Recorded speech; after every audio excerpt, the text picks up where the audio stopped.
या माया मधुकैटभ प्रवसनी या माहिषोन्मूलनी या धूम्रेक्षण चंड मुंडवथनी या रक्तबीजाशिनी शक्ति शुंभ निशुंभ दैत्य दलनी या सिद्धि लक्ष्मी परा सा चंडी नवकोटि शक्ति सहिता मां पातु सर्वेश्वरी। सर्वस्वरूपे सर्वेशे सर्वशक्ति समन्विते भयभ्यस्त्राहिनो देवी दुर्गे देवी नमोस्तुते। संस्कृत शौर्यम इस समूह से संबद्ध सभी विद्वद्गण, सभी शास्त्र प्रेमीगण, सभी शास्त्र जिज्ञासुगण एवं संस्कृत शौर्यम इस समूह से के संरक्षक एवं प्रबंधकगण, आप सबको प्रणाम करते हुए, साधुवाद करते हुए आज के इस ज्ञान सत्र को प्रारंभ कर रहे हैं। समास प्रकरण चल रहा है। कल हम लोगों ने अव्ययभाव समास के सूत्रों का अध्ययन किया था, जिसमें अव्यय विभक्ति सूत्र की पूरी व्याख्या हुई थी और उसके साथ साथ तत्संबंधी कार्यों के साथ नदीभिश्च सूत्र के इस सूत्र की भी व्याख्या की गई थी। कल एक प्रसंग उठा था कि समास की प्रक्रिया का स्वरूप क्या हो। प्रथम दिन केवल समास के प्रकरण में हमने बतलाया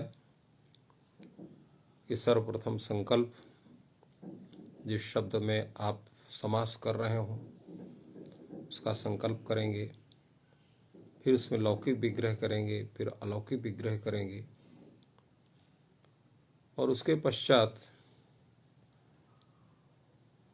तत्संबद्ध सूत्र से वहाँ समास संज्ञा का विधान होगा और उसके बाद प्रातिपदिक संज्ञा, शुभ लुक, पूर्व प्रयोग के बाद फिर तत्संबंधी जो अन्य कार्य हैं उनका होगा। जैसे वहाँ पर अगर संधि कार्य है तो संधि कार्य होगा, या कोई समासांत आदि कार्य हैं वो होंगे। उसके बाद लिंग विधान होगा, लिंग विधान के बाद प्रातिपदिक अत्पारोप और स्वादि कार्य। ये एक पूरा क्रम है।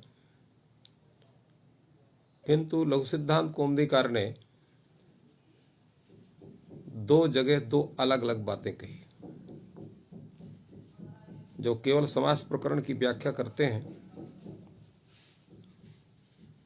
तो वहां पर वो एक दूसरी बात कहते हैं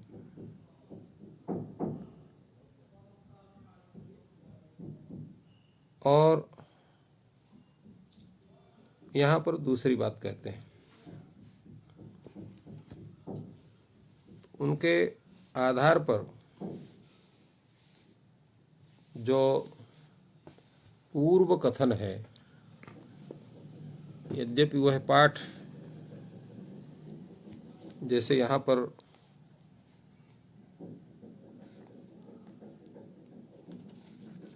है,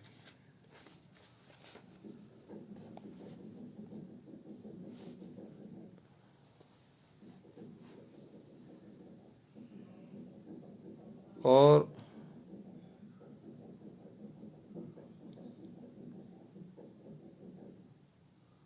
वहाँ लिखा है सहसुपा सूत्र में कि सुसुपा सहवा इति समस्ते समासत्वात् प्रातिपदिकत्वेन सुपः लुक। यहाँ पर एक शब्द कहा कि समासत्वात् प्रातिपदिकत्वेन सुपः लुक। समास संज्ञा होगी, समास संज्ञा होने प्रातिपदिक संज्ञा हो, फिर उसका सुपधातु से लुक होगा। अब विभाव समास में इन्होंने हरिंगी अधि इतिस्ते प्रथमादृष्टम समासोर्जनम इत्यादि का उल्लेख किया। उत्सर्जनम पूर्वम के में लिखा इति अधेः प्राक प्रयोगः सुपः लुक एक देश विकृतस्य अनन्यत्वात् प्रातिपदिक संज्ञायाम स्वाद्युत्पत्ति ही आदि। तो एक जगह लिख रहे हैं समास संज्ञा होने के बाद प्रातिपदिक संज्ञा होगी तब सुलुक होगा।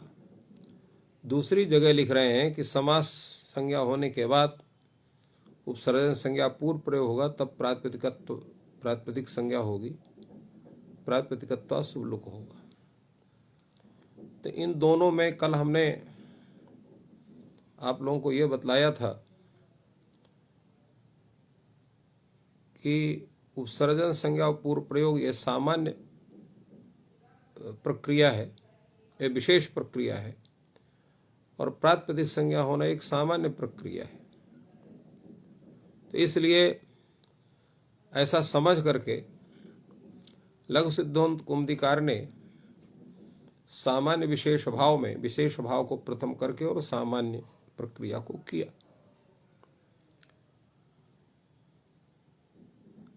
दूसरे एक क्या है कि सामान्य और विशेष का जो स्वरूप है,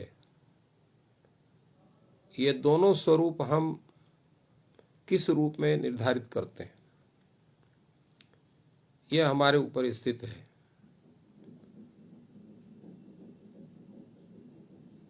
अब यहां पर उपस्थित क्या होता है, तो यहां ठीक है, यहां पर उपसर्जन संज्ञा और पूर्व प्रयोग ये विशेष प्रक्रिया हो सकती है, और कृतध्य समासा सूत्र से जो समास को प्रातिपदिक संज्ञा का विधान है वो सामान्य हो सकता है। क्योंकि सामान्य इसलिए कह सकते हैं कि वो समास मात्र की प्रातिपदिक संज्ञा का विधान करता है, और समास शास्त्र में प्रश्नादृष्ट का जो पूर्व प्रयोग की जो स्थिति बनती है, जैसी प्रक्रिया देखी जा रही है, वो अव्ययभाव समास में और तत्पुरुष समास में, बहुव्रीहि समास में ये स्थिति बन नहीं सकती है कि उपसर्जन संज्ञा करे उसका पूर्व प्रयोग करिए। इसी तरह से द्वंद्व समास में भी नहीं बन सकती है। तो ये जो प्रक्रिया है वो केवल दो प्रकरणों के लिए हो सकती है, अव्ययभाव प्रकरण और तत्पुरुष प्रकरण के लिए। उसमें विशेष व्यवस्था मान सकते हैं। इस आधार पर जो लघु सिद्धांत कौमुदीकार का जो कथन है उसकी भी एक भूमिका बन सकती है। किंतु दूसरे एक बात और हो सकती है, क्योंकि उपसर्जनों का पूर्व प्रयोग जो हम कर देते हैं तो एक सिद्ध स्वरूप बनता है। जैसे हरिंगी अधि है, अगर हमने समास करने के बाद अधि का पूर्व प्रयोग कर दिया गया तो अधि हरिंगी हुआ। अब यहाँ पर इसकी प्रातिपदिक संज्ञा करते हैं, शुभ लोक होते हैं तो अधिहरि हो गया, और इसमें प्रातिपदिकत्व का आरोप एक देश शिकार से यहाँ पर सुव्यक्ति आदि कार्य हम कर सकते हैं। ये स्थिति हो सकती है। तो एक ढंग से देखा जाए तो इस प्रक्रिया में एक क्रम भी मालूम पड़ता है। दूसरे क्या है, यदि हम हरिंगी अधि इतनी की प्रातिपदिक संज्ञा करते हैं, शुभ लुक प्रातिपदिकता शुभ लुक कर देते हैं, तो हरि अधि ऐसा रहता है। अब उसका पूर्व प्रयोग करेंगे, उपसर्जन संज्ञा करेंगे तो अधिहरि बनेगा। अब यहाँ प्रातिपदिकत्व का आरोप करेंगे तो तद घटक पद जो है वो भिन्न स्वरूप में उपस्थित होते हैं। तो इन सब बातों का ध्यान में रख करके लगता है कि लघु सिद्धांत कौमुदीकार ने ये इस प्रक्रिया को एक क्रमशः उचित प्रक्रिया माना। इसका उल्लेख न तो सिद्धांत कौमुदी में और न ही तत्टीकाकारों में कहीं पर उसका उल्लेख मिलता है। इस प्रक्रिया पर कोई विशेष ध्यान नहीं देते। यद्यपि बाल मनोरमाकार ने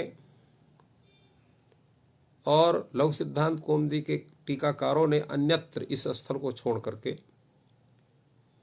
यही माना है कि सर्वप्रथम अलौकिक विग्रहवाक्य में समास संज्ञा होने के पश्चात प्रातिपदिक संज्ञा शुभलुक, उपसर्जन संज्ञा और पूर्व प्रयोग उसके बाद होना चाहिए। और एक ढंग से देखा जाए तो ये कुछ इस रूप में उचित लग रहा है, क्योंकि समास संज्ञा होने के बाद प्रातिपदिक संज्ञा वहां पर उपसर्जन संज्ञा और पूर्व प्रयोग की प्रतीक्षा नहीं करेगी। उसका हक है वहां पर समास, क्योंकि केवल समास को चाहता है, कृदंतता, तद्धितांतता और समास। तो जहां उसका उद्देश्य वहां उपस्थित होगा तो प्रातिपदिक संज्ञा का वारण करने वाला कोई सूत्र उपस्थित नहीं है कि जिसका उसका वारण कर सके। तो इसलिए समास संज्ञा होने के पश्चात शीघ्र उपस्थित होने से अंतरंगत्वात् यहां पर प्रातिपदिक संज्ञा होगी और उसकी अपेक्षा प्रथमादिशम समास स्वरजन से उत्सर्जन संज्ञा वो बहिरंग है, क्योंकि वो समाज शास्त्र में प्रथमादिष्ट की वहां पर वो प्रतीक्षा करती है, उसकी नहीं प्रतीक्षा नहीं, उसकी अपेक्षा करती है। तो इसलिए तदृष्टया वो बहिरंग है।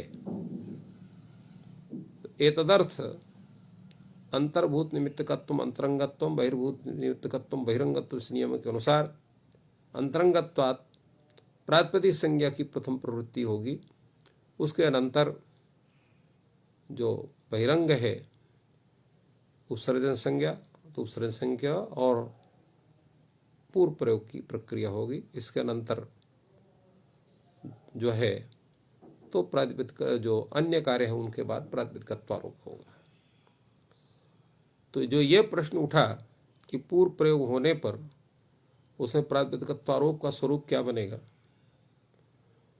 तो उसमें कोई दिक्कत नहीं है, क्योंकि समास घटक शब्द के व्यवस्थित होने पर भी तद घटक पदों का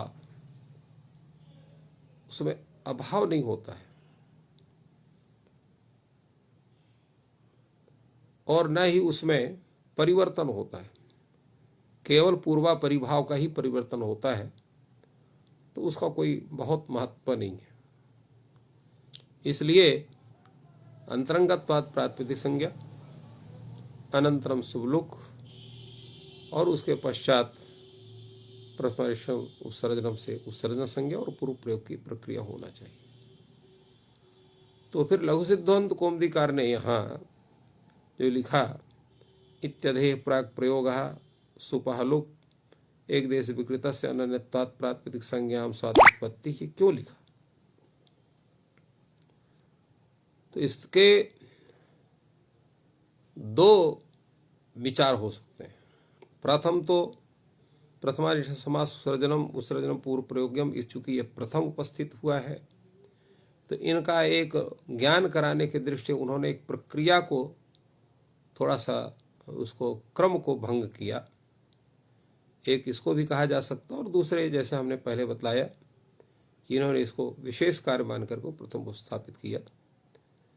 इसलिए यह भी एक प्रक्रिया हो सकती है, किंतु अधिक उचित प्रक्रिया वही है कि समास संज्ञा के पश्चात प्रातिपदिक संज्ञा शुभलुक, उसके अनंतर उपसर्जन संज्ञा और पूर्व प्रयोग किया जाए, क्योंकि अंतरंगत्वात् प्रातिपदिक संज्ञा की उपस्थिति अवश्य होगी और प्रातिपदिक संज्ञा के पश्चात सुपोधात प्रातिपदिक सूत्र की प्रवृत्ति का वारण करने वाला कोई सूत्र नहीं उपस्थित होगा। जैसे कि उपसर्जन संज्ञा होने के पश्चात उत्सर्जनम पूर्वम इस सूत्र का वारण करने वाला कोई उपाय नहीं है। तो जब संज्ञा होती है तो संज्ञोद्देशक कार्य तत्काल उपस्थित होते हैं। इसलिए समास होने पर प्रातिपदिक संज्ञा चूंकि समासोद्देशक कार्य है इसलिए उसकी प्रथम उपस्थिति होगी। तो ये एक विवेचन आवश्यक था कई लोगों के इस तरह से प्रश्न भी उपस्थित हुए, तो हमने कहा इसका विवेचन किया जाए। अब हम लोग आते हैं जिनकी हमने चर्चा की थी, समासांतर प्रत्ययों की विषय में। समासांत जितने प्रत्यय हैं, इनका जो उपयोग है वो समास संज्ञा के और समास संज्ञोद्देश्यक कार्यों के संपन्न होने पर इनकी स्थिति बनती है। और ये प्रत्यय किसके अंतर्गत आते हैं? क्योंकि प्रत्ययों का जो स्वरूप है, जैसा आप देखते हैं, तो कितने तरह के प्रत्यय आपके सामने उपस्थित होते हैं। जैसे अभी आप लोग पहले आप लोगों ने पढ़ा सुप प्रत्यय, सौजस्वोड षष्ठाभ्याम इत्यादि सूत्रों के द्वारा। सुप प्रत्यय के बाद आपने तिंग प्रत्यय पढ़ा, लघु सिद्धांत कौमुदी के आधार पर मैं बोल रहा हूं। और उसके बाद आपने कृत प्रत्ययों को पढ़ा, कृत प्रत्ययों को नहीं, सनाद्यंत धातु रूप प्रत्ययों को पढ़ा, सनाद्यंत सनादि प्रत्ययों को। सनादि प्रत्ययों के बाद फिर आपने कृत प्रत्ययों को पढ़ा। कृत प्रत्ययों के बाद अब आप बीच में ही तिंग प्रत्ययों के साथ साथ आपने जो विकर्ण प्रत्यय हैं उनका भी अध्ययन किया। अब आप लोग तद्धित प्रत्ययों का अध्ययन करेंगे और इसके पश्चात स्त्री प्रत्ययों का अध्ययन होगा। तो जो इसलिए यहां पर इन्होंने संकेत एक दे दिया, तद्धिता, इस सूत्र को लिख करके। तद्धिता इस सूत्र के अधिकार में विहित जितने प्रत्यय हैं वो सब तद्धित कहलाते हैं। और इसके अधिकार में विहित ही ये जो है समासांत प्रत्यय भी है। इनको समासांत क्यों कहा जाता है? तो समासस्य अंतः चर्मावयवः इति समासांतः। समास का जो चर्मावयव के रूप में उपस्थित होता, अंत्य, अंत्य माने चर्मावयव, अंत शब्द अवयव परक है, अंत्यावयव का अर्थ है। तो यह समासांत का मतलब समास चर्मावयव, समास का अंत्य अवयव होकर के वो उपस्थित होता है, इसलिए इनको समासांत कहा जाता है। तद्धिता इस सूत्र का अधिकार लिखा हुआ आ पंचम परिसमाप्तिर अधिकारोयम। पंचम अध्याय के परिसमाप्ति तक इसका अधिकार है। प्रयोग इसका है, कहाँ होगा ये तो प्रत्येक, अभी आप तद्धित प्रकरण को पढ़ेंगे तो वहां समझेंगे। यहां समासांत प्रत्यय विधायक सूत्र है, अव्ययी भावे शरत प्रवृत्तिभ्यः, अर्थात अव्ययी भाव में शरदादिगण पठित जो शब्द हैं उनसे समासांत टच प्रत्यय होता है। इसलिए लिखा शरदादिभ्यः टच स्यात् समासांतः अव्ययी भावे, अर्थात अव्ययी भावे प्रकरणे ये शरदादि शब्दाः सन्ति तेभ्यः टच प्रत्ययः स्यात् स च समासान्तः भवति। समासान्तः नाम समास चर्मावयवः। कैसे होता है, क्या प्रक्रिया उसकी है, आइए उस पर हम लोग विचार करते हैं। प्रयोग है आपका उपशरदम। उपशरदम में इसका अलौकिक विग्रह, पहले लौकिक विग्रह होता है शरदः समीपम। शरद शब्द दकारांत शब्द है, शरद ऋतु वो आप बोलते हैं। तो शरदः समीपम ये लौकिक विग्रह वाक्य है। शरद ngस उप ये अलौकिक विग्रह वाक्य है। यहां पर आप अव्यय वियुक्त समीप सूत्र से समीप अर्थ में विद्यमान जो अव्यय उप, उसके साथ आप समास करते हैं। समास करने के बाद प्रातिपदिक संज्ञा करेंगे, शुभ लुक करेंगे, और यहाँ पर समाज शास्त्र में प्रथमादिष्ट जो शब्द है वो अव्यय है, तदवाच्य यहाँ पर उप है, उप की उपसर्जन संज्ञा होगी, उपसर्जनम पूर्वम से पूर्व प्रयोग होगा, उपशरद बनेगा, और इसी अवस्था में सूत्र लगेगा अव्ययीभावे शरद प्रतिभ्या। तो यहाँ शरद शब्द है, तो यहाँ समासांत अर्थात समास हुआ जो उपशरद समास संज्ञक, उसके अंत्य अवयव के रूप में यहाँ पर टच प्रत्यय का विधान होगा, तो उपशरद टच बनेगा। टच में टकार की चुटू से चकार की हलंतम से संज्ञा, उपशरद अवर्ण सम्मेलन करेंगे उपशरद। अब ये उपशरद जो अकारांत शब्द हुआ, इसमें समासत्व प्रातिपदिकत्व का आरोप होगा। प्रातिपदिकत्व के आरोप के बाद यहाँ पर इसके से यहाँ सुबुत्पत्ति होगा अर्थात सुविभक्ति होगी। अव्यय संज्ञा होने के कारण अव्यादा सुपा सूत्र का लुक प्राप्त होगा, क्योंकि ना भी हुआ दतोम, तो पंचम्या सूत्र से उस लुक का निषेध करके सु के स्थान में अम भाव अय पूर्वा से पूर्व रूप होकर के उपशरदम यह रूप आपका बनेगा। तो इस तरह से उपशरदम यह शब्द सिद्ध होता है। इसी प्रकार प्रतिविपाशम शब्द है। प्रतिविपाशम का आप विग्रह करेंगे विपाशम विपाशम प्रति। जैसे पूर्व में इस तरह का एक प्रयोग आया हुआ है जिसमें अर्थम अर्थम प्रति प्रत्यर्थम, उसी प्रकार विपाशम विपाशम प्रति प्रतिविपाशम। तो यहां जो है इसका जो लौकिक विग्रह होगा तो ये हो गया विपाशम विपाशम प्रति। अलौकिक विग्रह क्या होगा? चूंकि प्रति की कर्मवचनीय संज्ञा होकर कर्मवचनीय तो द्वितीया से द्वितीया विभक्ति होती है, विपाशम विपाशम प्रति की तब सिद्धि होती है।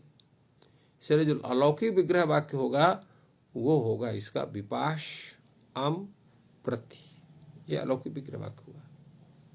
यहाँ पर समास करेंगे क्योंकि बीप्सा अर्थ में यहाँ पर योग्यता अर्थ यथार्थ में जो बीप्सा है तदर्थ में विद्यमान यहाँ पर उपसर्ग प्रति है जो अव्यय है, और उपसर्ग नहीं कह सकते इसको हम प्रादि कह सकते हैं, या कर्मवचनीय संज्ञा होने से या अव्यय सामान्य रूप से अव्यय कह सकते हैं। तो विपाश शकारांत शब्द है, विपाश अम प्रति, इसकी ये जो है यहाँ समास होगा। अव्यय विभक्ति सूत्र से यथार्थ में समासत्वात् प्रातिपदिक संज्ञा होगी, शुभलुक होगा, उपसर्जन संज्ञा प्रति की होगी, उसका पूर्व प्रयोग होगा, प्रति विपाश शब्द बनेगा। अब यहाँ पर अभिभाव शारद प्रतिभ्या सूत्र से यहाँ पर टच प्रत्यय होगा।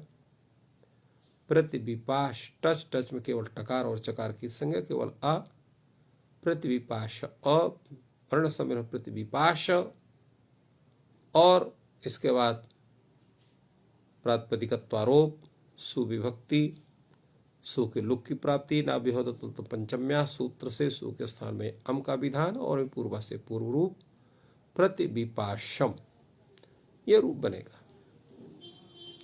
अगला प्रयोग आपका है उपजरसम। उपजरसम कैसे बनेगा? इसकी प्रक्रिया और भी थोड़े दूसरे ढंग से है। जरायाह समीपम ये इसका विग्रह होगा। जरायाह समीपम, जरायाह समीपम इस विग्रह में इसका अलौकिक विग्रह होगा। जरा ngस उप अव्यय विभक्ति सूत्र से समीप अर्थ में विद्यमान जो अव्यय है उप, उसके साथ समास, प्रातिपदिक संज्ञा, शुभलुक और उपसर्जन संज्ञा पूर्व प्रयोग को उपजरा बनेगा। ऐसा उपजरा इस अवस्था में यहाँ पर सूत्र लगेगा अव्ययी भाव शरत प्रतिभ्या सूत्र, उससे यहाँ पर टच प्रत्यय होगा तो उपजरा टच बनेगा। टच में केवल आ बचेगा, टकार चकार की संज्ञा उपजरा आ। और यहाँ ये गणसूत्र है जो कि अव्यय शरत प्रति गण में पठित है, जराया जरश्च।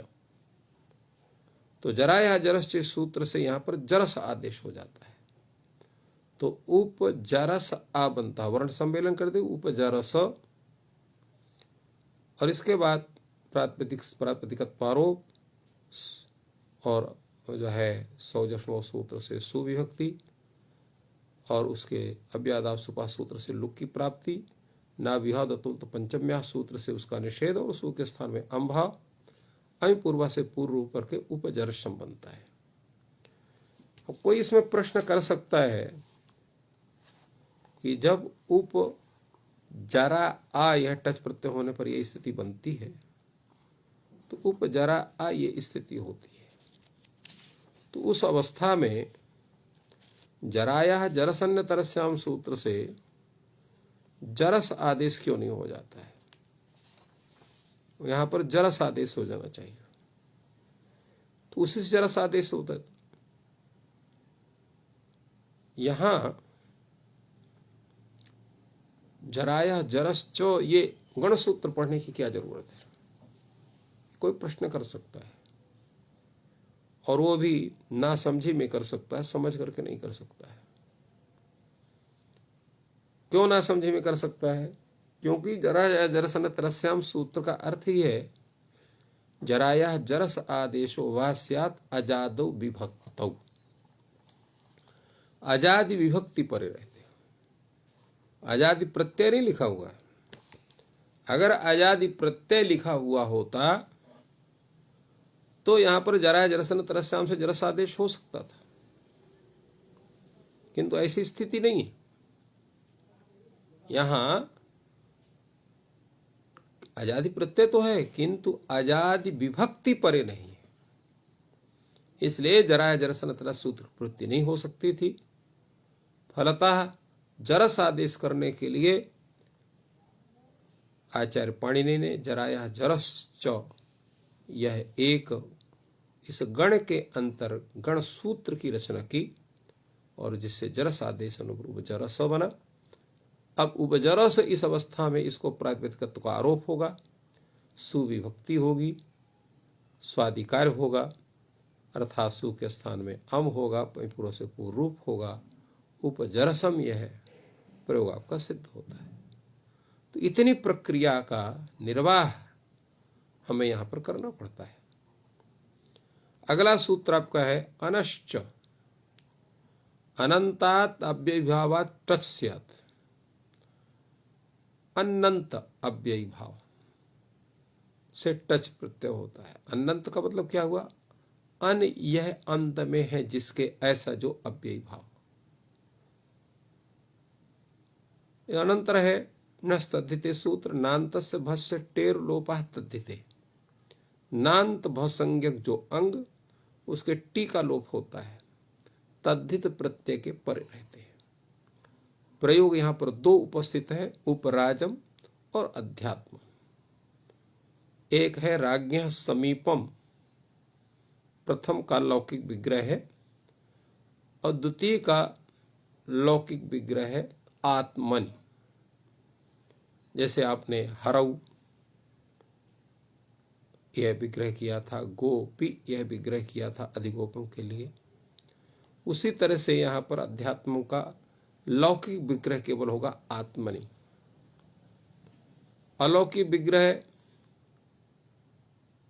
यहां पर राज्ञः समीपम जो लौकिक विग्रह उसका होगा राजन गस उप, और आत्मनि यह जो लौकिक विग्रह उसका अलौकिक विग्रह होगा आत्मन ङी अधि। प्रथम में समीप अर्थ में अव्यय है, और द्वितीय स्थल में विभक्ति अर्थ में। अव्यय विभक्ति समीप समृद्धि सूत्र से दोनों स्थल में समास होता है। समासत्वात् प्रातिपदिक संज्ञा होती है, सुबुलुक होता है, और प्रथमादिष्ट समास सूर्यजन्म से प्रथम स्थल में उप की उपसर्जन संज्ञा, द्वितीय स्थल में अधि की उपसर्जन संज्ञा, उपसर्जन पूर्वम से दोनों स्थलों में तत्त उपसर्जन संज्ञा का पूर्व प्रयोग करके जो स्वरूप बनता है उपराजन अधि आत्मन, यह स्वरूप बनता है। ऐसी अवस्था में यहाँ पर अधि आत्मन में एक कार्य होगा और उस कार्य का नाम है संधि, अर्थात इको एण से एण संधि, तो अध्यात्म स्वरूप बनता है। इसके पश्चात चूंकि ये दोनों शब्द उपराजन और अध्यात्मन ये शरदादि गण में पठित हैं, तो ये अनंत है। अनंत होने से अनश्य सूत्र से यहाँ पर अनंत अव्ययीभाव उपराजन अध्यात्मन से यहाँ पर टच प्रत्यय होगा, समासांत टच प्रत्यय। टच प्रत्यय में टकार और चकार की संज्ञा लोप, उपराजन आ अध्यात्मन आ, ये स्थिति बनती है। अब यहाँ पर सूत्र उपस्थित होता है नस्ततिथे। नान्त भौ संज्ञा कंग है, क्योंकि यहाँ पर भौ संज्ञा है। भौ संज्ञा कैसे होगी? तो भौ संज्ञा इसलिए होगी कि जो टच प्रत्यय है ये अजादि स्वादि प्रत्यय है। अजादि स्वादि सर्वनाम स्थान भिन्न प्रत्यय है ये आ, इसलिए इससे इसके परे रहते जो पूर्व है उपराजन और अध्यात्मन, इनकी भौ संज्ञा होगी यच भौम सूत्र से। भौ संज्ञा होने के पश्चात सूत्र उपस्थित होगा नस्तस्ते। नान्त भौ संज्ञा अंग कौन हो गया? उपराजन अध्यात्मन। उनका टी कौन है? तो दोनों में अन इतना भाग टी है। उपराजन में अन टी है और अध्यात्मन में भी अन इतना टी है। उस टी का लोप हो जाएगा, तद्धित पर यहां पर टच का आ है, तो क्या बन जाएगा? उपराज अ अध्यात्म अ। वर्ण सम्मेलन करेंगे उपराज अध्यात्म, इसके अनंतर प्रातिपदिकत्व का आरोप होगा, तो उपराज अध्यात्म ऐसा रूप बनेगा।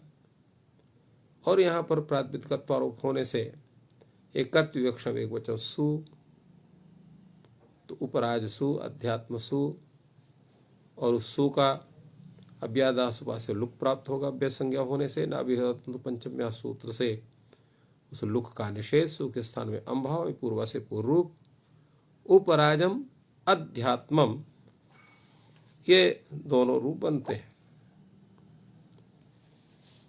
इसी तरह से अगला सूत्र है जो समासांत प्रत्यय का विधान करता है, और वो है नपुंसका दन्यतरस्याम अनंतम यत क्लीवम तदंतात अभिवाट्यजिवास्या।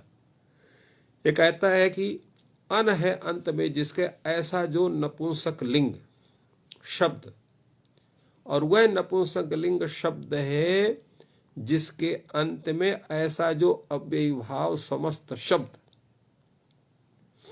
उससे टच प्रत्यय होता है, समासांत टच प्रत्यय होता है विकल्प से। चलिए इसका प्रयोग हम लोग देखते हैं क्या है। तो उपचरमम उपचर्म होता है, चर्मन शब्द है, तो चर्मण समीपम, ये इसका लौकिक विग्रह होगा। अलौकिक विग्रह इसको होगा चरमन ngस उप। अव्यय विभक्त सूत्र से आप यहाँ पर विभक्ति अर्थ में समीप अर्थ में विद्यमान अव्यय है उप, उसके साथ समास होगा, समास प्रातिपदिक संज्ञा होगी, शुभलुक होगा, और उप की उपसर्जन संज्ञा पूर्व प्रयोग उपचरमन बनेगा। उपचरमन शब्द से यहां पर अनश सूत्र से टच प्रत्यय प्राप्त होगा, क्योंकि अनंत अव्ययीभाव है, इसलिए इससे नित्य टच प्रत्यय प्राप्त होगा, जिसको अपवादत्वाद बांध करके नपुंसकादन्यतरस्याम सूत्र से यहां पर विकल्प से टच प्रत्यय का विधान होगा। तो उपचरमन टच, टच में टकार और चकार की संज्ञा लोप, उपसर्जन आ। अब यहां पर उपसर्जन इस शब्द की उपचरमन इस शब्द की आ के परे रहते इसकी दो संज्ञाएं होंगी। प्रथम संज्ञा आपकी तो यहाँ इसकी होती है भौ संज्ञा, और भौ संज्ञा के साथ साथ उसके पहले, बल्कि भौ संज्ञा से भी पूर्व पहले अंग संज्ञा होगी, अंग संज्ञा होने के बाद भौ संज्ञा होगी, और तब इससे यहाँ अनंत जो एक क्लीब है, जो इसको टच हुआ है, टच विकल्प से हुआ है यहाँ पर, तो भौ संज्ञा और होने से, अंग संज्ञा होने से, नस्तद्धिते सूत्र से नान्त भ संज्ञक अंग जो उपचर्मन है, उसका टी जो यहाँ पर अन है, उसका यहाँ पर लुक हो जाएगा, और लोप होने से यहाँ पर उपचर्म अ बनेगा। वर्ण सम्मेलन उपचर्म, और स्वादिकार होने पर यहाँ पर उच्चर्मम रूप बनेगा, अर्थात नवेदांत तो पंचम्या से प्राप्त अव्ययदाव के लुक को बात करके यहाँ से को अम्भाव पूर्व से पूर्व रूप उपचर्मम बनता है। और जब नहीं होगा, क्योंकि टच प्रत्यय विकल्प से हो रहा है, तो ऐसी अवस्था में उपचर्मन ऐसा ही रहेगा, और यहाँ पर प्रातिपदिक संज्ञा हो, प्रातिपदिकत्वारोप, प्रातिपदिक संज्ञा तो पहले ही हुई है, प्रातिपदिकत्व का आरोप होगा, और इसके बाद सुविभक्ति होगी। सु का यहाँ पर अव्यादाव सुपा से लुक हो जाएगा, क्योंकि अदंत अव्ययीभाव नहीं है, और जो चर्मन का नकार है उसका नलोपा प्रातिपदिकांत सूत्र से लोप हो जाएगा। प्रातिपदिक संज्ञा यत् पदम, तो प्रातिपदिक संज्ञा पद क्यों, उपचर्मन, उसके नकार का लोप हो गया, उपचर्म। इस तरह से दो रूप बनेंगे, उपचर्मन और उपचर्मम। उपचर्म जब टच प्रत्यय हो जाएगा तो उपचर्मम बनेगा, क्योंकि अदंत अव्ययीभाव हो गया टी लोप होने के पश्चात, और प्राप्त सु के लोप का अव्ययदाव सुपास जो सु का लोप प्राप्त होगा, उसका नाव्ययीभाव दतुन, तो पंचम्या सूत्र से उसका निषेध, सु को अम्भाव और पूर्व से पूर्व होकर के उपचर्म रूप बनता है। इसी तरह से दूसरा सूत्र है झया। ये कहता है झयंता तद्विभाव टज्वास्यात्। झया सूत्र में भी नपुंसकादन्य तरस्याम सूत्र से अन्य तरस्याम की अनुवृत्ति होती है, तो झयंत अव्ययीभाव से को यहाँ पर टच प्रत्यय होता है, विकल्प से प्रयोग है आपका उपसमिधम, तो समिध शब्द है, समिध्यते इति समित, समूर्पक इंधि धातु है, और इससे यहाँ पर किप प्रत्यय होकर के समित समित शब्द बना हुआ है। समिध शब्द धकारांत है, इसलिए इसका जो लौकिक विग्रह होगा समिधा समीपम, ऐसा रूप होगा इसका। समिधा समीपम, इस विग्रह में इसका लौकिक विग्रह हुआ ये, और अलौकिक विग्रह होगा समिध ngस उप। यहाँ पर उप शब्द जैसा आप जानते हैं कि समीपार्थ का द्योतक है, तो अव्यय विभक्ति समी समृद्धि इत्यादि सूत्र से यहाँ पर समास होगा। समास अर्थात प्रातिपदिक संज्ञा शुभलुक उपसर्जन संज्ञा उप की, और उसका पूर्व प्रयोग उपसमिध, ऐसा रूप बनेगा। उपसमिध जो शब्द है अव्ययीभाव संज्ञक है और झयंत है, क्योंकि धा झय प्रत्याहार में आता है, इसलिए झयंत अव्ययीभाव समस्त शब्द से यहाँ पर झया सूत्र से टच प्रत्यय का विधान होता है। टच में काली आ बचता है, टकार चकार की संज्ञा लोप, उपसमिध अ, वर्ण सम्मेलन उपसमिध। अब ये अदंत अव्ययीभाव बन गया, तो इसमें प्रातिपदिकत्व का आप आरोप करेंगे, तो ये प्रातिपदिक मान लिया गया, और एकत्व की विवक्षा में एक वचन सुविभक्ति हुआ, उपसमिध सु का उपसमिध सा, और सा के यहाँ पर जो लोप प्राप्त हुआ वेदाव सुपा से नाव्ययीभाव दतों, तो पंचम्या सूत्र से उसका निषेध, और सा के स्थान में अम भाव पूर्व से पूर्व रूप उपसमिधम यह रूप बनता है। और जिस अवस्था में टच प्रत्यय नहीं होगा, टच प्रत्यय के अभाव में यहाँ पर जो सु आएगा उसका अव्यादाव सुपा से लुक हो जाएगा, तो उपसमिध बनेगा, धकारांत शब्द है ये, और यहाँ पर अवसान होने के कारण यहाँ पर जो धा है उसको पहले जो है पदांत में विद्यमान होने से पहले इसके झलाम जसवंत इसके जस्त होगा तो दा हो जाएगा, अवावस आने से विकल्प से चर्त हो जाएगा। तो उपसमित उपसमिद ये दो रूप बनते हैं। तो इस तरह से ये अव्ययीभाव समास का ये स्वरूप होता है, जिसके विषय में हम लोग अभी तक चर्चा किए। और इस पर एक दृष्टि डालते हुए फिर हम लोग आगे बढ़ते हैं इसके स्वरूप को। हम लोगों ने अव्यय विभक्ति समीप सूत्र के विषय में जाना कि ये किन किन अर्थों में विद्यमान जो अव्यय हैं उनका समर्थ सुबंत के साथ समास करता है, उसकी प्रक्रिया क्या क्या होती है। और उसी में विग्रहों में नित्य समास और अनित्य समास के विषय में चर्चा हुई, जिसमें जो अविग्रह और अस्वपद विग्रह वाला जो समस्त शब्द है उसमें समास को नित्य माना गया, और तद्भिन्न अर्थात जो विग्रहवान है स्वपद से विग्रह हुआ है वो अनित्य समास माना गया। अनित्य समास का तात्पर्य है कि उन स्थलों में समर्थानाम प्रथमाद्वा सूत्र में वा का भी अधिकार चलता है, तो वा होने से प्रत्येक समास में केवल इन दो समास के स्वरूपों का छोड़ करके, जो अविग्रह या अस्वपद विग्रह वाले समास उनको छोड़ करके, अथवा जहाँ पर नित्य पद का उल्लेख है जिन समास विधायक सूत्रों में उनको छोड़ करके पूर्ण समास प्रक्रिया जो है वो दो स्वरूपों में बढ़ती है, विग्रह वाक्य और समस्त वाक्य।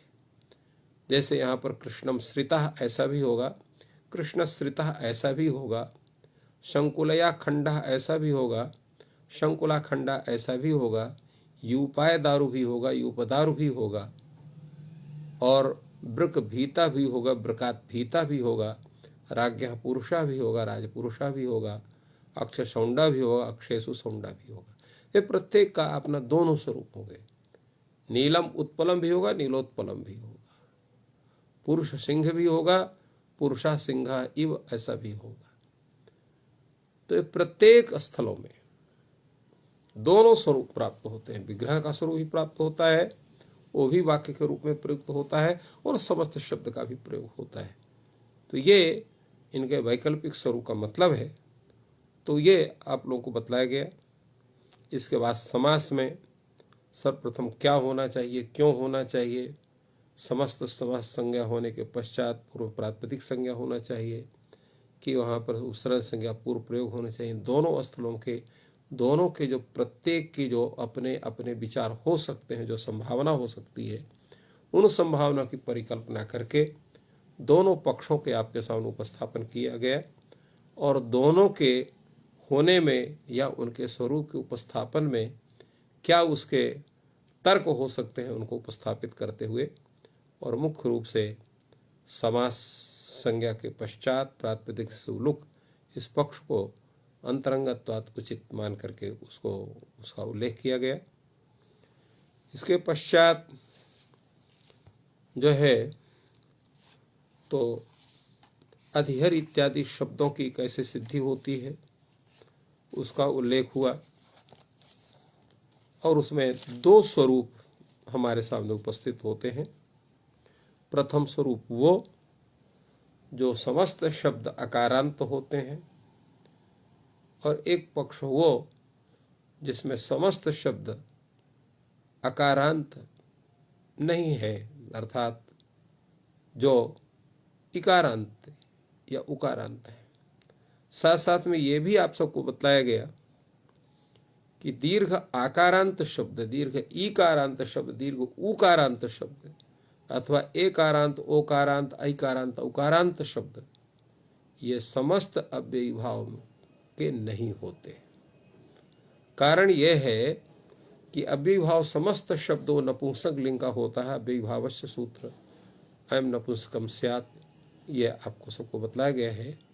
तो नपुंसक होने से ह्रस्व नपुंसक प्रातिपदिक से उसको ह्रस्व हो जाता है, और ह्रस्व होने के कारण उसके ह्रस्व स्वरूप ही होते हैं। इसलिए दीर्घ अगर आ है, जैसे गोप इति अधिगोपम बनता है, ह्रस्व उसके प्रातिपदिक से उसको ह्रस्व हो जाता है। इसी प्रकार गोप्याम इति अधिगोपी ऐसा रूप बनेगा, अधिगोपी शब्द नहीं बनेगा, वहां उसको भी उस ह्रस्व हो जाएगा। इसी तरह से बध्वाम इति अति बधु ऐसा ही रूप बनेगा। इसी तरह से जहां पर अगर राई शब्द का हमने उदाहरण किया था, रायः समीपम इति उप री ऐसा बनेगा। ग्लावः समीपम इति अति ग्लू उप ग्लू ऐसा बनेगा, क्योंकि ह्रस्व हो जाएगा। तो इन सब की चर्चा हमने किया था। और तो इसलिए दो पक्ष होते हैं, एक अकारांत और एक तद्भिन्न। तो जो भी अकारांत या आकारांत शब्द हैं, आकारांत शब्द भी अकारांत ही हो जाता है ह्रस्व होने से। तो वहां जो है, तो जो भी विभक्ति होगी उसके स्थान में अम भाव होगा, उसका लुक नहीं होगा।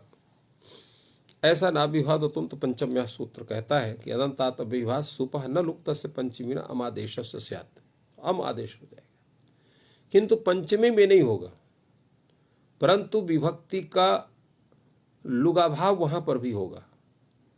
तो क्या होगा वहां? तो वहां पर जैसे ngस ही है, तो ngस के स्थान में वहां पर स्मात आदेश हो जाएगा, भ्याम प्रत्यय होगा, भ्यस होगा। तो जैसे प्रयोग आपके सामने अधिगोप शब्द दिया गया था, तो अधिगोपात, अधिगोपाभ्याम, अधिगोपेभ्या ऐसा पंचमी में रूप चलेगा। दूसरा सूत्र उपस्थित होता है तृतीया सप्तमी और बहुलम। ये बहुल करके तृतीया विभक्ति के और सप्तमी विभक्ति के जो प्रत्यय हैं उनके स्थान में अम भाव विकल्प से करता है। तो जब अम भाव करेगा तो अधिगोपम और अधिगोपेन या अधिगोपी, अधिगोपे ऐसा रूप बनेगा। तो अधिगोपम अधिगोपेन, अधिगोपम अधिगोपाभ्याम और अधिगोपम अधिगोपै ये तृतीया में, और अधिगोपम अधिगोपे, अधिगोपम अधिगोपयोः, अधिगोपम अधिगोपेषु। इस तरह से सप्तमी में दो स्वरूप बनते हैं। तो ऐसे अकारांत शब्दों का स्वरूप यहाँ पर बतला गया। इसलिए अधिगोप शब्द को लिया गया कि गोप शब्द गोपाश शब्द है, गोप शब्द नहीं है। तो उसका इसलिए उसका जो आकारांत का स्वरूप का प्रदर्शन हुआ। तो ये एक विशेष बात उपस्थित हुई। दूसरे यहां पर जहां सह शब्द से अभिभाव होता है, तो सह के स्थान में स आदेश करने वाला सूत्र है अभिभाव चाकाले, जिसकी चर्चा हुई, जिसके विषय हम लोगों ने बतलाया। और इसके साथ साथ एक चीज और विचारणी है जिस पर कोई प्रयोग हुआ। प्रत्येक शब्द का जहां लौकिक विग्रह वाक्य है, प्रायः अलौकिक विग्रह वाक्य भी उसी के अनुसार हुआ है, किंतु उसका ये विचार अवश्य किया गया है कि जहां पर वो जो विभक्ति हुई है, चाहे वो षष्ठी हो, सप्तमी हो, द्वितीया हो, कोई भी हो, जिस तरह से उसका विग्रह है, उसके विग्रह में अलौकिक विग्रह उसी को रखा गया है जिसमें उन तत्त शब्दों के योग में तत्त विभक्तियों का स्वरूप उपस्थित होता है। जैसे हरे सादृश्यम में यहां पर हरे को षष्ठ्यंत प्रयोग किया गया है, किंतु लौकिक विग्रह वाक्य में भले ही वो षष्ठ्यंत हो, अलौकिक में उसको षष्ठ्यंत इसलिए नहीं माना गया कि जिस शब्द के साथ उसका समास हो रहा है वो समास वो शब्द सह है, और सह के योग में षष्ठी न हो करके वहां पर तृतीया विभक्ति होती है सहयुक्त प्रधान सूत्र से। इसी प्रकार सचक्रम में, ससखी में, सक्षत्रम में, इन सभी स्थलों में सह का मान करके उसके योग में तृतीयांत का स्वरूप उपस्थित हुआ है। इसलिए जो है हरे सादृश्यम कमे, हरिटा और सह, सचक्र में चक्रटा सह, और सखी में सखिटा सह, सक्षत्र में क्षत्रटा सह, इस तरह के विग्रहों का उल्लेख किया गया। तो ये इसी प्रकार प्रत्यर्थ में है, अर्थम अर्थम प्रति प्रत्यर्थम में, तो वहाँ तो कोई दिक्कत नहीं है। तो अर्थम आपने द्वितीयांत पद का प्रयोग उसमें भी किया है, अर्थात लौकिक विग्रह में किया, तो अलौकिक विग्रह में भी आपने अर्थ अम प्रति इत्यादि का स्वरूप उपस्थापित किया है। तीसरा स्वरूप यह है जो समाहार की स्थिति, संख्या पूर्व जो अव्ययीभाव समास है, जिसका नदी भी से हुआ है। एक संख्या पूर्व समास और है जिसका लोक सिद्धांत कौमुदीकार ने उल्लेख नहीं किया है, संख्या वंशेन, जैसे द्विमुनि ऐसा रूप बनता है वहाँ पर, वहाँ वंशात्मक से मुनि शब्दों का ग्रहण किया गया है। यहाँ पर नदी भी से, इसलिए नदी भी सूत्र में भी संख्यावाची शब्द का संख्या वंशेन सूत्र से ही यहाँ अनुवृत्ति होती है। तो इसलिए इसका अर्थ हो गया है कि संख्यावाची का नदीवाची शब्द के साथ समास होता है और वह समाहास समाहार होता है। तात्पर्य यह है कि जहां जहां संख्या पूर्व समास है वो समाहार में होता है। इसीलिए विभाव समास में भी समाहार है संख्या पूर्व होने से, और तत्पुरुष समास में भी समाहार है, जिसको हम द्विगु कह देते हैं, संख्या पूर्व द्विगु कहते हैं। अब प्रश्न ये हुआ कि यहां पर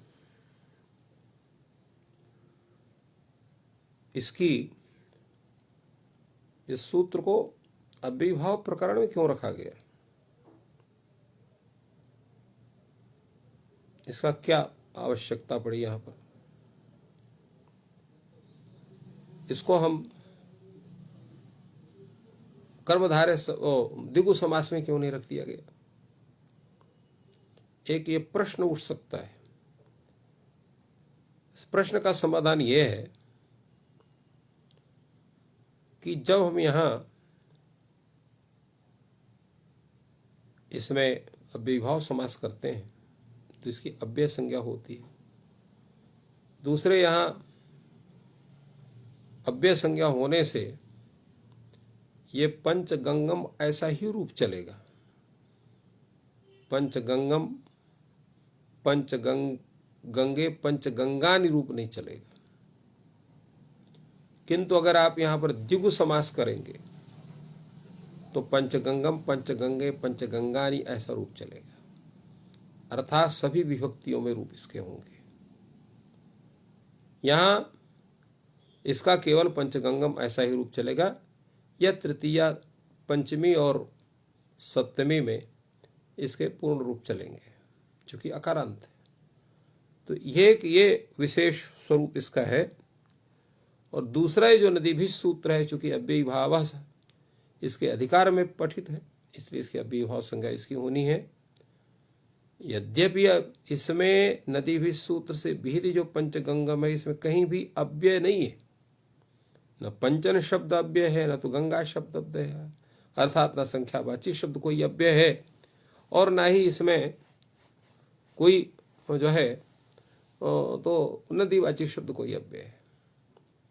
तथापि अव्ययीभाव सूत्र के अधिकार में विहित जो सूत्र नदीभिश्च है, उस सूत्र से भी समास होने के कारण इसकी अव्ययीभाव संज्ञा होती है। इसकी चर्चा हम लोग प्रथम में कर चुके हैं। तो इसलिए इस सूत्र को और इस सूत्र के स्वरूप को, इससे सिद्ध होने वाले शब्दों का एक विशेष प्रक्रिया के अंतर्गत इनका निर्देश होने से इनको अव्ययीभाव समास के अंतर्गत रखा जाता है। इसके पश्चात हमने सभी समासांत प्रत्ययों के विषय में चर्चा की कि समासांत प्रत्ययों का क्या स्वरूप है, समासांत प्रत्यय कैसे हो रहे हैं, कैसे उनका उल्लेख करेंगे, उसको प्रक्रिया को ही बतलाएगा किस समय पर हम समासांत प्रत्यय करेंगे। एक चीज की चर्चा भी नहीं हुई कि जितने भी समासांत प्रत्यय हैं किस अर्थ में होंगे। इनको समासांत जो कहा जाता है उसका एक कारण और भी है जिसका उल्लेख यहाँ नहीं है, जिसका नाम है लघु सिद्धांत कौमुदी ग्रंथ है। बहुत सी ऐसी चीज़ें इनकी चर्चा इसमें नहीं हुई है। और वो एक सूत्र है समासांताः। तो समासांताः इस सूत्र के अधिकार में विहित जितने प्रत्यय हैं वो सभी समासांत कहलाते हैं, इसलिए इनको समासांत कहते हैं। समासांत शब्द की व्याख्या हमने किया था। समासांत का तात्पर्य होता है समास चरवावयवत्व। तो समास चरम का मतलब है अंत्य, तो समास का जो अंत्यावयव है वही समासांत होता है। इसलिए समस्त शब्द के अंत्य में उसको विधान होकर के तद अवयत्वेन उसकी उपस्थिति होती है, तद भिन्नत्वेन उसकी उपस्थिति नहीं होती है। दूसरा एक बात और है जिसका अभी प्रश्न अपने उपस्थापित किया था, किस अर्थ में ये समासांत प्रत्यय होते हैं। अब ये प्रश्न तो बहुत अच्छा है, किस अर्थ में होते हैं, कौन सा इनका अर्थ माना जाए। तो एक नियम है, अनिर्दिष्टाः जो है तो अनिर्दिष्टाः प्रत्ययाः स्वार्थे भवन्ति। जिनके अर्थ का निर्देश नहीं है तो अनिर्दिष्टार्थाः प्रत्ययाः स्वार्थे भवन्ति। ऐसे प्रत्यय जिनके अर्थ का निर्देश नहीं है वो स्वार्थ में होते हैं। स्वार्थ का तात्पर्य क्या होता है, तो स्व से लेंगे प्रकृति और तद अर्थ माने प्रकृत्यर्थ अर्थ ही उनका अर्थ होता है। इसलिए जितने समासांत प्रत्यय हैं ये प्रकृत्यर्थ में होते हैं, स्वार्थ में अर्थात प्रकृत्यर्थ में होते हैं। समासांता ये जो सूत्र है ये 5वें अध्याय का और चतुर्थ पाद का 68वां सूत्र है और उसी के अंतर्गत ये सभी समासांत विधायक समासांत प्रत्यय विधायक सूत्र हैं और जिनकी बहुत बड़ी संख्या है, बहुत से सूत्र हैं। और इसका जो समासांताः सूत्र इसका अधिकार है वो पाद परिसमाप्ति अधिकार, संपूर्ण इसके बाद माने 68वां सूत्र से लेकर के 160 सूत्र तक ये जितने सूत्र हैं वो समासांत प्रत्ययों का या समासांत प्रत्ययों के निषेध का विचार होता है। तो इन समासांत प्रत्ययों का जैसे हमने बताया ये स्वार्थ में होते हैं अर्थात प्रकृत्यर्थ में होते हैं और समस्त शब्द के पश्चात होते हैं तदवय रूप में होकर के। जैसे अभी उपशरदम हम लोगों ने सिद्ध किया था, तो उपशरद शब्द के बाद ये टच प्रत्यय समासांत बैठता है और उपशरद बनता है और वो समास का ही अवयव माना जाता है। तो कह रहे समास का अवयव नहीं मानेंगे तो क्या हानि है, तो हानि ये है कि उसमें प्रातिपदिकत्वारोप नहीं होगा, वो प्रातिपदिक से अतिरिक्त माना जाएगा। और समास का अवयव होने के कारण वो प्रातिपदिक का जब अवयव हो जाता है तो प्रातिपदिक का अवयव से प्रातिपदिकत्वारोप उसमें होता है और उसे स्वाधिकार होने पर जो है अर्थात उसको जो प्रातिपदिक संज्ञा हुई है तो उसके टच प्रत्यय होने के लिए पुनः उसकी प्रातिपदिक संज्ञा तदितांत मान के प्रातिपदिक संज्ञा करने की आवश्यकता नहीं होती, वो समास का अवयव ही माना जाता है और उसकी जो है तादित प्रातिपदिकत्वारोप होकर के और उससे स्वादि कार्य होते हैं, उपशर्दम आदि ये प्रयोग बनते हैं। अब इसमें तद्धिता में जो तद्धित प्रत्यय इसकी जो संज्ञा है वो उसका तात्पर्य क्या है, उसके आधार पर तो इसकी प्रातिपदिक संज्ञा तद्धितांत मान करके होनी चाहिए। तो तद्धितांत मान के इसलिए नहीं होती है कि उसको विशेष उसका स्वरूप प्राप्त है समास अवयव समास चरमावयवत्वेन। तो समास का जब अवयव हो जाता है और उसके माध्यम से पूर्व में प्रातिपदिक संज्ञा है, तादृश प्रातिपदिक संज्ञा का यहाँ पर अतिदेश होकर के कार्य सिद्ध हो सकता है, तो इसलिए पुनः प्रातिपदिक संज्ञा करने की उसकी आवश्यकता नहीं होती है। तो इस तरह से इन समासांत प्रत्ययों का एक विशेष स्वरूप है जिसकी चर्चा हम लोगों ने की और इस संपूर्ण प्रकरण की चर्चा हम लोगों ने किया। और आज का चूँकि इसमें पूरा विचार हम लोगों ने इस प्रकरण का किया, सिंहावलोकन भी किया। कल हम लोग अन्य प्रकरण की चर्चा करेंगे। आज हम लोग इस अपने ज्ञान सत्र को यहीं पर विश्राम दे रहे हैं। जयतु भारतम, जयतु संस्कृतम, जयतु भारतम। आप सबको बहुत बहुत धन्यवाद।